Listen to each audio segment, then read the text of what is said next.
Hi, my name is Alan from LMB Property. Welcome back to my YouTube channel. In today's video, I'm going to talk about this topic. Are we at the peak of the HDB cycle? This is after the HDB has released data on the real estate statistics for the second quarter of 2024. By looking at the numbers, we can analyze if the market is at its peak and if it's too hot to handle, and whether more cooling measure could be in place to quench the fire. For HDB owners planning to sell or buyers who plan to buy, please continue to watch on. Without further ado, let's go.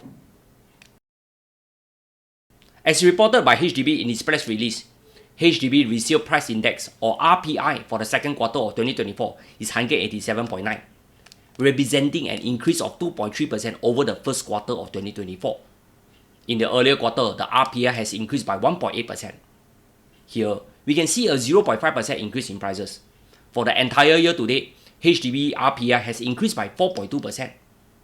Assuming everything being the same, the entire RPI increase for HDB flat in 2024 should be around 8% to 9% in my opinion.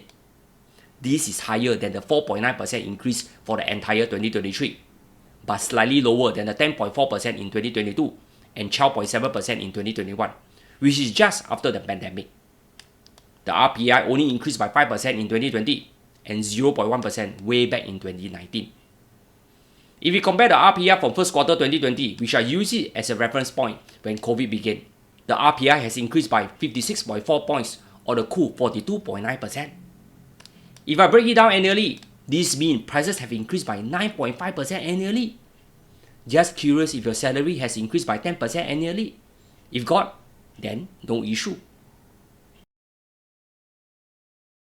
Coming back to the $1 million HDB flat, most recently with that shocking 1.73 million Queenstown flat, is there a cause for concern with more such $1 million flats? Well, a similar question was raised in Parliament and a written answer by the Ministry of National Development. As of 22nd July 2023, 21 HDB towns and estates have resale transactions registered with a resale price of 1 million or more. HDB resale flat that have been sold for 1 million or more form a very small minority at around 1% of total resale transactions in 2021 and 2022. These flats tend to be in very favorable location or come with larger floor areas. This means they form only 1% of all transactions, but will likely increase over time. Can you still remember when the Pinnacle at Duxton broke its psychological 1 million mark many years ago? Back in 2015, in this Yahoo Finance article, it was reported that a 5-room flat located on a high floor at the Pinnacle at Duxton in Tanjong Pagar recorded a 1.028 million sales recently, the highest resale prices achieved so far at this iconic HDB project. Let us fast track to 2024. An article in 99.co reported that a new resale transaction recorded of 1.515 million. This set the highest ever price for the unit in this development. I can still remember people say, "Siao lah, pay 1 million for the HDB flat." Well, today they are worth 1.5 million in just 9 years. Here, what are your thoughts on this? Anyway, the biggest concern here is affordability. In HDB BTO launches, HDB always emphasize how affordable HDB flats are. I have to agree that they are very affordable or very cheap if I put it bluntly. If you still say they are expensive, I think your math fail. After MOP, big what leh? This is as compared to a resale HDB flat. Are they still affordable today? The best way to gauge affordability is COV paid by HDB buyers. In an oral answer by the Ministry of National Development on proportion of resale HDB flat buyers paid cash over valuation or COV, about 80% resale flat buyers paid COV. This is a notable reduction from about 29% in 2022 and 36% in 2021. The majority of resale flat buyers did not have to pay any COV, and the median COV across all buyers has remained at 0. This means COV is coming down and prices are moderating. However, is this a correct gauge to determine affordability? In another parliamentary reply on affordability, a written answer by MND on whether it is exploring alternative measures to address ongoing concern regarding the affordability of BTO and resale flats. The ministry replied that they are ramping up the housing supply, making progress on delay and securing shorter waiting time for BTO flats. On this part, HDB is on track to offer 100,000 flats from 2021 to 2025. If you still don't know how many are 100,000 flats, let me share this with you.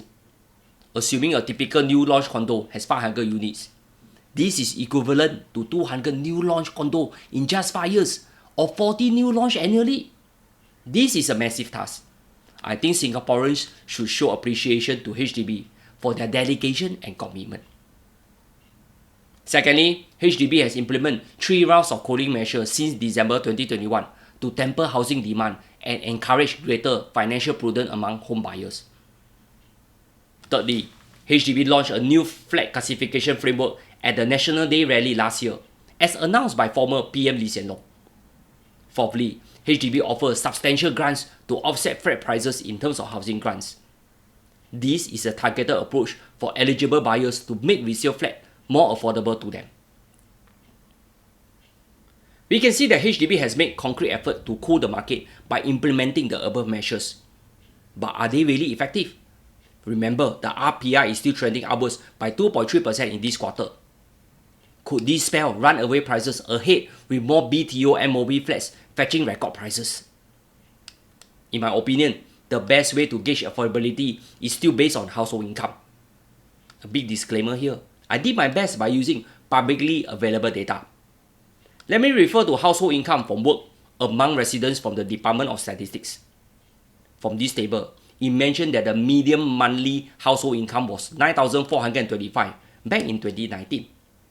In 2023, the median monthly household income was 10,869. This is a 1,444 increase in 4 years.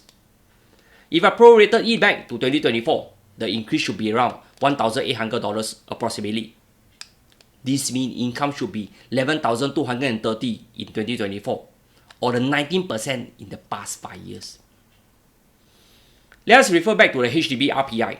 The RPI has increased by 56.4 points or 42.9% since first quarter 2020. Prices have increased by 9.5% annually. Yet at the same time, the median monthly household income increased by only 19%. Did I calculate it correctly? And did the authority miss this too? Most recently, there are good news for HDB flat owners. HDB just announced over 53,000 more homes to be upgraded under HDB Home Improvement Program. HRP are heavily subsidized by the government. Over 742 million will be allocated for this upgrading work. I just wonder, how come older private condos don't have such lobang? HDB always emphasized that the government will continue to monitor the property market closely and adjust its policy as necessary to promote a stable and sustainable property market. I'm sure they are watching it very closely. Let's look forward to PM Lawrence Wong's inaugural upcoming National Day rally speech. Here, do you think the HDB market is really hot? Should the government cool it, or should it remain as it is? If they cool it, if you are a homeowner, your property value may drop. Is that what you want? If you are a home buyer, obviously you want it to crash. Here, please share your thoughts with me. By the way, National Day is coming. May I wish this little red dog a happy 59th National Day. Together as one united people, Majulah Singapura.